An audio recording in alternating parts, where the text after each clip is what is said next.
and welcome back to my channel. In today's video will be a vlog where I'll show you the Las Vegas Strip again, doing some touristy things. I'll also show you some clips of my trip to California and then some home repair stuff that has to get done. Is my home falling apart? Stay tuned. So here I am heading to Bellagio Hotel. I'm going to show you guys inside and also outside. Bellagio is a very fancy hotel. Let's see what's going on in here.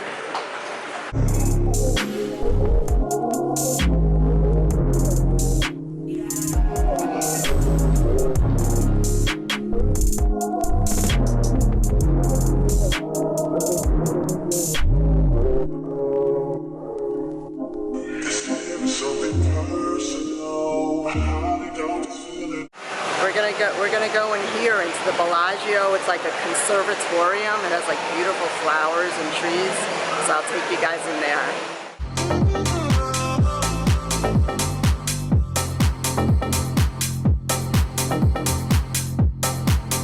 Sometimes we laugh, sometimes we call, but I guess you know now, babe. I took a half and she took the whole thing. Slow down, babe. We took a trip, now we on your block and it's like a ghost town, babe. Where did these niggas be at when they say they doing all this and all that? Tired of beefing you bums, you can't even pay me enough to react. You're waking up in the crib, sometimes I don't even know where I'm at. You can see it's very crowded here. There's a lot of people. It's a Wednesday afternoon and it's packed. It's very pretty though.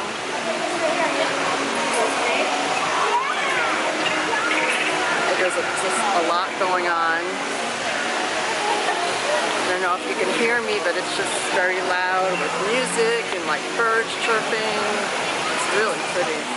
I was trying to show you guys the fountain show, but I don't have a good angle, so I'm going to try and get down a little closer. I don't know how to get down to the good angle to show you guys the water show. It's like to music and everything. It's pretty.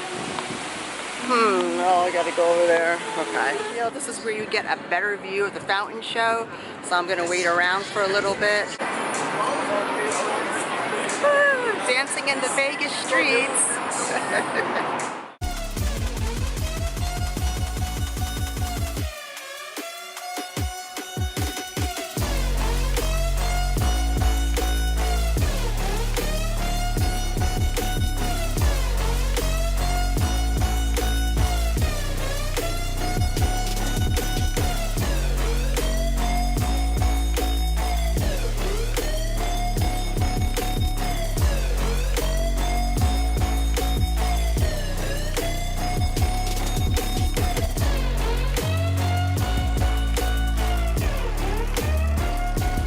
I hope you enjoyed the water show. It was about 3 minutes. Now I'm heading back to my car. It takes about like 15 minutes to walk from the front of the Bellagio where the water show is to the parking garage. These hotels are so huge that it just takes forever to go anywhere. And for a Wednesday, it's actually pretty busy. I thought by coming on a Wednesday with my friends and showing them around that it wouldn't be too busy, but it's crazy chaotic here. So I made it back home from the Las Vegas Strip. It was a good time. You know, normally, like if you watch my other videos, when I go to the Strip, I usually go to the downtown part of the Strip, which is Fremont Street. But since I had people here, they wanted to see the main Strip, so I figured I'd take them to, you know, the most popular part of the Strip, which is like where all the big hotels are. So we were at the Bellagio, showed you the fountain show, and it was fun. I was just shocked how crowded it was, but it feels good to be back home. You know, living in Vegas, I'm like 20 minutes away from the Strip, but like if I don't have people coming in to see me, I don't go to especially the main part of the Strip, like the main part of the Strip. I don't go there unless I have people from out of town coming in and I have to like do the touristy things. It's like similar to living in New York City. If you live in New York, like you don't go to Times Square to look at it, or you don't go to the Statue of Liberty just to look at it. So that's sort of how the Vegas Strip is for Vegas locals. Thank goodness it's only like a 20-minute drive, and there's really no traffic here in Vegas, so that's a plus. But I had a good time. So I'm getting ready to take my dog to the eye doctor. You know, my dog is 15 years old. She's very old, so she's having eye problems. Being that she's half poodle, I heard poodles have eye problems. So she has like this growth on her lower eyelid that's making her eye very red. So I'm going to take her to the eye doctor, see what they can do. Hopefully it doesn't need surgery, because surgery is so expensive. And maybe it's just some eye drops or some type of cream that could make this growth get smaller. But in the past, she did have to have eye surgery, which was very expensive. Thank goodness I do have doggy insurance, which helps a lot. So we'll see. Keep your fingers crossed that no eye surgery is needed. Traveling with my dog is like traveling with a baby. I have to put her little doggy seat in here. It just makes her less nervous. And then here she is waiting eagerly by the door. Gotta get her leash on. You ready to go to the doctor? You ready to go? Huh? Hey. Come on, Brandy, you're gonna go in the car. Let's pick you up. There she is. Let's put her in her little seat. There you go. Whoa! Whoa! Oh my Lord. Now she's all set. And away we go. So I made it early. My appointment's at 1:30. I do like to get to my appointments early just to get settled in. So we got here 1:15. I'm gonna go walk my dog before we go in, just so she's nice and comfortable.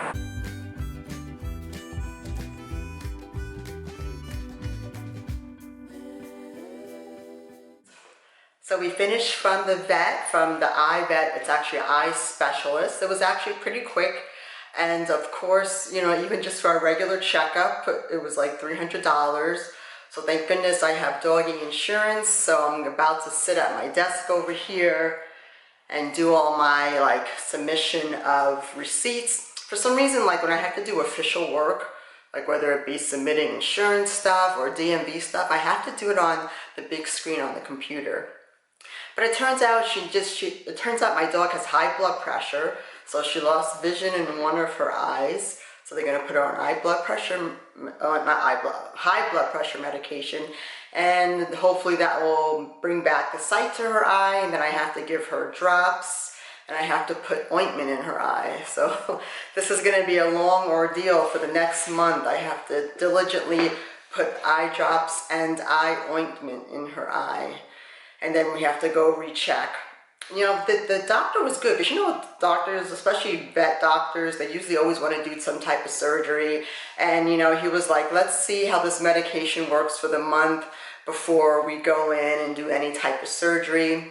You know, as I said before, my dog is 15 years old, so you know, I don't really want her to go under general anesthesia. So hopefully the blood pressure will work and all these other things will work for her. So it's been, you know, it's been a day.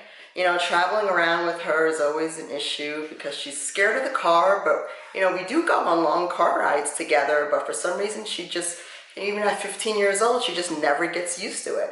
And I fly with her and she's fine on the airplane, but something with the car, I don't know, dogs, I guess they get car sick very easily. So I'm gonna do my computer work over here, and then I'll check back in with you guys later.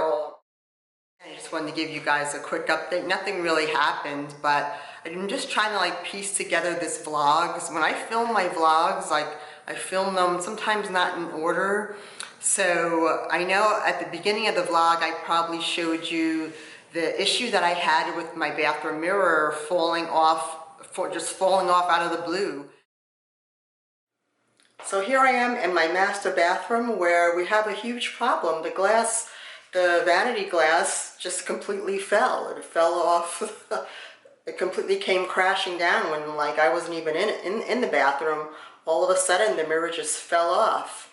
I'll try and insert a picture here of what it looked like when the mirror came crashing down, and I have glass all over the place. This is crazy.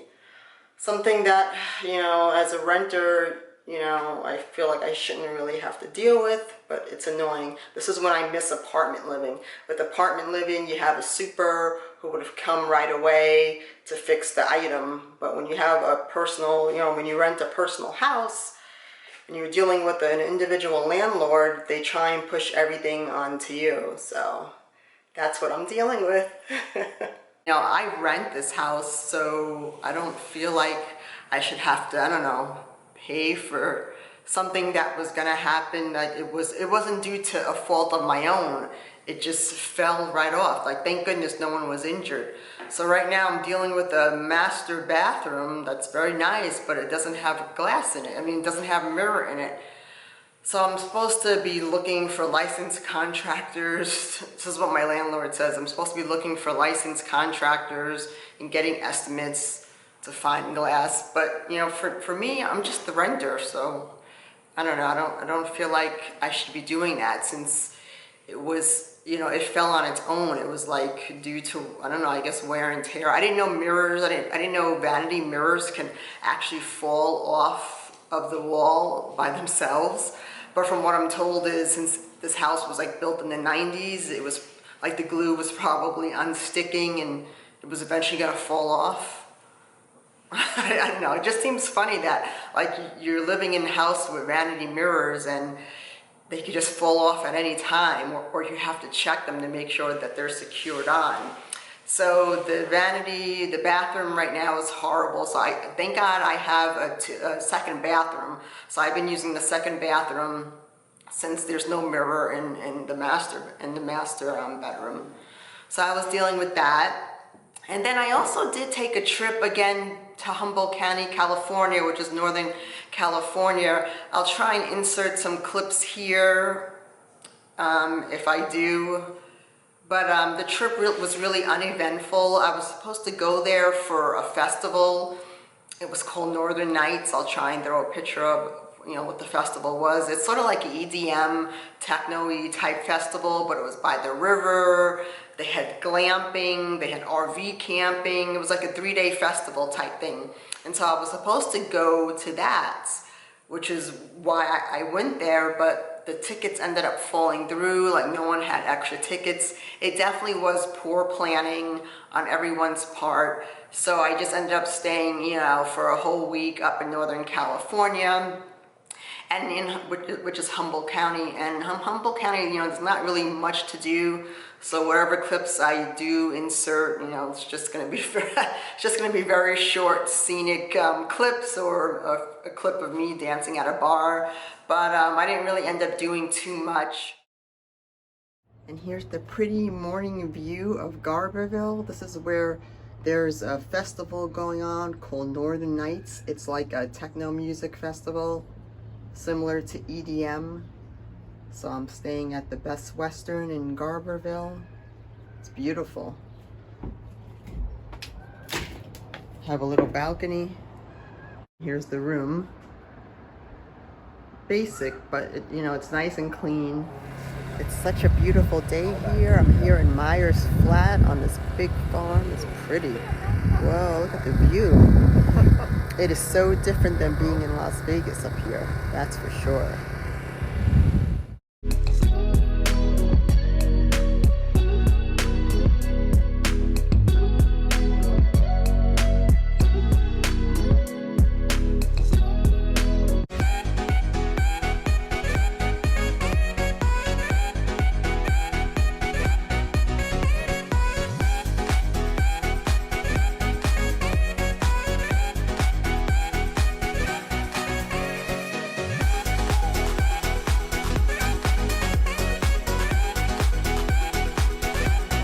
Though I didn't have a busy trip, like just traveling to get there, because I had to take a flight, and then from the airport I went from Vegas to Sonoma, California.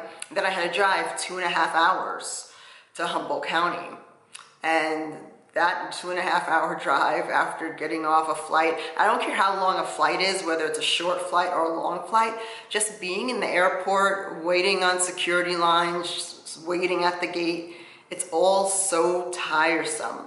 And I always tell people, traveling with my dog, she's 20 pounds, That's even more tiresome because I have to make sure she pees before she gets on the plane. So at the airport, I always have to find the pet relief area. And a lot of times the pet relief area will be at a totally different gate. So I have to go to a totally different gate for her so she could pee before we get on the plane. And then I have to go back to my gate to get on the right plane. And then the same thing again, when we land, I gotta make sure she's, has water to drink, and just to have her go to the bathroom again before I rent the car to take that 2.5-hour drive. So, it's very stressful traveling with her. I mean, I have been traveling with her. She's 15 years old. So I have been traveling with her like for the past about 10 years, I would say. And it's just a lot. Like when I came home, oh my God, I got home like on Thursday. For one thing, I didn't want to cook, so I went straight to In-N-Out. I got In-N-Out and I crashed. And then Friday, Saturday, and Sunday, I stayed in all weekend. On Friday, I did do more takeout, but then Saturday and Sunday, I just went to the supermarket really quick just to get some food, so I wasn't spending so much money on Uber Eats. And I just stayed inside. So pretty much Friday, Saturday, Sunday, I was just in my house and literally in bed. I did not want to watch TV in the living room. The living room laying on the couch just isn't comfortable for me. My bedroom has the bigger TV, so I just spent all weekend, watching Amazon Prime, Netflix, of course, YouTube vlogs. I felt lazy, but I had no energy, and I just knew I needed to give myself mentally and physically those 3 days just to do absolutely nothing. But then I was thinking to myself, like, this can't be normal. Like, like, when you travel, do you need like 3 days to recoup, to get back to normal? I don't know if it's like a mini depression, like of changing sceneries. Since I'm such a creature of habit, I love my little routine, and being thrown off the routine of traveling, coming back home, maybe that messes with my mind mentally, which puts me like in a blah mood.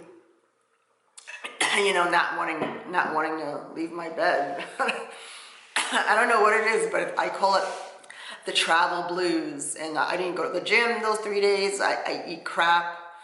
I still haven't gone to the gym. Today is Tuesday. I was supposed to go to the gym on Monday, but I don't know, maybe I'll start my week tomorrow, which is Wednesday. Just to get back into my routine, even if it's just to do cardio. I think going to the gym just really helps my mind get back into like a happy, I don't know, like it makes me feel like I'm doing things that, like I'm accomplishing things. I don't know how to explain it. But like if I don't, like when I was away for those 4 or 5 days, I didn't go to the gym. I didn't even use the hotel gym. Something happens to my brain also when I go away. I don't like working out. Like I feel like I'm on vacation and I don't work out. So, I've been feeling a little blah, but I figured I'd pick up the camera anyway, just to show you guys minor things, like taking my dog to the doctor or whatever. But, I don't know, let me know down below, like in the comment section, if you guys feel like blah or a little off your normal schedule when you travel. I swear, I don't know how people travel a lot. I would be so exhausted if I had to travel like every other week. I don't know, I would just feel so tired. I don't know if it's because I have to take my dog with me also. And she's 20 pounds, so I have to carry her in her bag throughout the airport. Because since she's so old, she really can't walk. So if I try and take her out of the bag and we try and walk to the gate, she's walking like so slow, like 10 paces behind me, because her front legs, like she has arthritis in her front legs. So being in the bag is really more comfortable for her, but for me, it hurts. I'm not gonna lie, it does hurt. But I'm so picky that like I just have not found a good dog sitter. I was gonna use this app called WAG, W-A-G, and it's like Uber Eats, but for dog walking. So you plug in your address, you plug in what type of service you need, and it will search for people in your area who do either dog walking or dog sitting. But I don't know, I just don't trust those types of I just don't trust people, because I would need someone to stay in my house with my dog, like, you know, overnight sitting. I just wouldn't need a walker. I would need an overnight sitter. So I would really have to trust that person. I'd have to make sure that person's not going to abuse my dog, because I've heard of stories where a lot of these, you know, dog walker or dog sitter services, you know, they end up abusing the dog. So I'm just very paranoid about that. You know, I figure she's 15 years old. Why put her through, you know, why put her through that? Like, she's used to always being with me. I know dogs' lives are very short, so I will just grin and bear it and suck it up and just bring her along. Oh, and then, you know, the other funny thing about traveling with the dog, you know, like her airline fee is actually more than my airline fee. Like, the airlines charge $125 each way. So right off the bat, $250 is what, you know, her plane fare fee is, plus what mine is. So traveling with her does get definitely expensive, but I'm just glad she's small enough where she could be in a bag and she could just sit underneath the seat in front of me. And I hope you guys enjoyed the video. Make sure you check out some of my other vlogs. I'll leave them here. And leave a comment below. Let me know what other topics you want to see me do, or what other activities you want to see me do in these vlogs. And make sure you subscribe.